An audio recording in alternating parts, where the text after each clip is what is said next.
And mahalaga pa rin na tayo ay kahit nasa loob ng bahay ay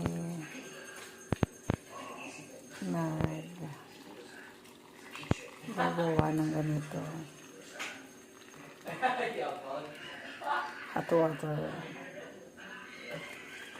Ayan. Ganda na nai-sterilize din ang ating kutsara tinidor kahit na sa loob lang ng bahay.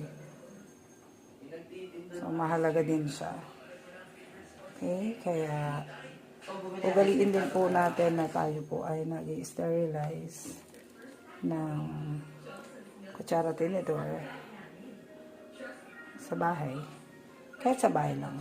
Hindi naman siya everyday.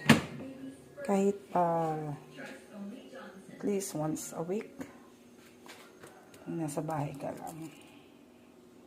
Siyempre, paano may mga dumadating ka ding mga bisibisita, diba? Ayan. Okay? Sterilize tayo ng ating spoon and fork. Yan lang po siya. God bless.